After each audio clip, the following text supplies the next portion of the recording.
سجدہ وہ لمحہ ہے جب خدا اور بندے کے درمیان کوئی تیسرا نہیں ہوتا، خاموش گفتگو ہوتی ہے، کوئی پردہ نہیں ہوتا، بیان ہر بات ہوتی ہے، چھپا کوئی راز نہیں ہوتا، وہ سمجھ لیتا ہے بن کہے ہر بات، اس کی طرف سے وضاحتوں کا سوال نہیں ہوتا، وہ دل ایسے جوڑ دیتا ہے کہ پھر زندگی میں کوئی ملال نہیں ہوتا، اس کی محبت ایسا سکون دیتی ہے کہ پھر دل کبھی بے قرار نہیں ہوتا۔ میں نے سب کو آزمایا ہے، اس سے بہتر کوئی دوست نہیں ہوتا، وقت نے سکھایا ہے کہ اس سے زیادہ کوئی وفادار نہیں ہوتا، یہ ایسا تعلق ہے جس میں کوئی لمحہ دشوار نہیں ہوتا، اس لیے خدا اور بندے کی محبت کو کبھی زوال نہیں ہوتا۔ اکثر لوگ پوچھتے ہیں کہ اللہ پاک سے محبت کیسے ہوتی ہے؟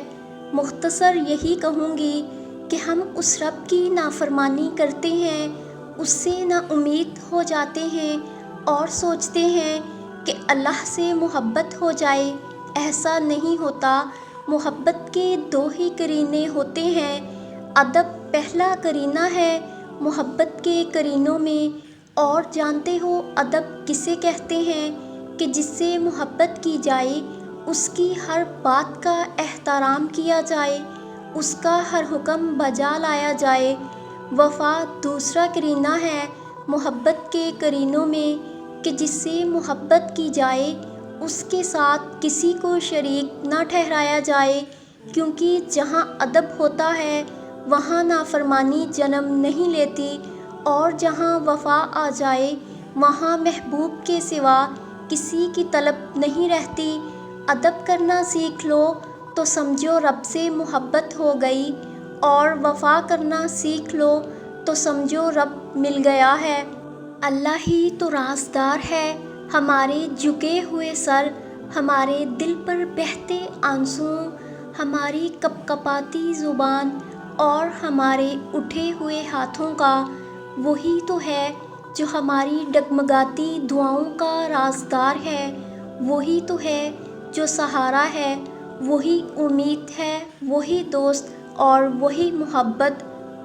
دل کی باتیں تو کسی بہت اپنے سے کی جاتی ہیں، اور اللہ پاک سے زیادہ کوئی بھی اپنا نہیں ہے، وہ ہمیشہ سے ہمیشہ تک سنتا ہے، روکتا نہیں، ہمیشہ تسلی دلاسا بنتا ہے، گرنے نہیں دیتا، سہارا نہ رہے تو اٹھنا سکھاتا ہے۔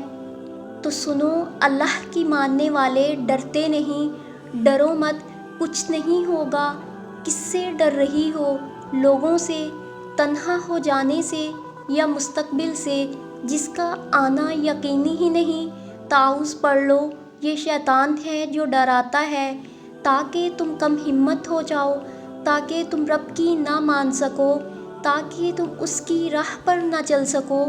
اللہ کا جو حکم بھی ماننا ہے وہ نڈر ہو کر مانو، وہ جہانوں کا رب ہے، کیا اپنے ماننے والوں کو یوں ہی تنہا دنیا والوں کے رحم و کرم پر چھوڑ دے گا؟ نہیں، کبھی نہیں۔ سنو، اللہ کی ماننے والے ڈرتے نہیں، نہ کبھی پچھتاتے ہیں، اس راہ میں خسارے نہیں ہوتے۔ اٹھو، دعا مانگو، کیوں پریشان ہو؟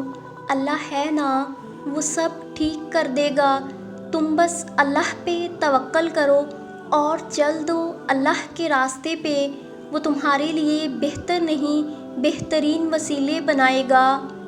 زندگی میں بہت ایسے مواقع آئیں گے جہاں تمہیں وہ حالات سمجھ نہیں آ رہے ہوں گے، مگر تم اللہ پر توکل رکھنا اور دعا جاری رکھنا۔ کبھی کبھی جب تمام دروازے بند نظر آتے ہیں، وہیں سے ہی قبولیت کے دروازے بھی کھلنے ہوتے ہیں جن کا تم نے تصور بھی نہیں کیا ہوتا۔ اور دوسرا کہ اللہ بہت کم لوگوں کے دل میں دعا کا خیال لاتا ہے، ورنہ لوگ پریشان پھرتے ہیں، روتے ہیں، مزاروں پہ جاتے ہیں۔ اگر آپ کے دل میں اللہ نے دعا کرنے کا خیال ڈالا ہے تو یقین کریں دعا بھی جلد قبول ہوگی، کیونکہ اللہ نے آپ کو اس کے پاس آنے کے لیے چنا ہے۔ کبھی کبھی ہم کچھ چاہتے ہیں اور وہ ہمیں نہیں ملتا تو ہم فوراً شکوہ کرنا شروع کر دیتے ہیں، پتہ نہیں کیوں وہ وقت بھول جاتے ہیں جب اللہ نے ہماری زبان پر آنے سے پہلے ہی اس سے نواز دیا تھا، جب اس نے کئی بار ہمیں بن مانگے عطا کیا۔ کیا جو بن مانگے عطا کر سکتا ہے وہ مانگنے پر رد کر سکتا ہے؟ جب تم جانتے ہو اس کے علاوہ کوئی دینے پر قادر نہیں، وہ دیر سے صحیح لیکن نوازتا ضرور ہے، تو پھر ڈر اور شکوے کیسے؟ اور پھر جب تم نے اس سے دعا کی ہے تو پھر یقین بھی رکھو کبھی نہ کبھی تمہاری دعا معجزوں کی شکل میں ضرور پوری ہوگی۔ اللہ پر پختہ یقین مشکل سے مشکل سفر مرحلے آرام سے طے کروا دیتا ہے۔ جب اللہ کچھ دے کر آزماتا ہے تو وہ تمہارا اللہ کا شکر ادا کرنا اور اس کی عطا کردہ شے کی تمہاری نظر میں قدر آزماتا ہے، اور جب وہ کچھ لے کر آزماتا ہے تو تمہارا اس کی ذات پر یقین اور صبر آزماتا ہے۔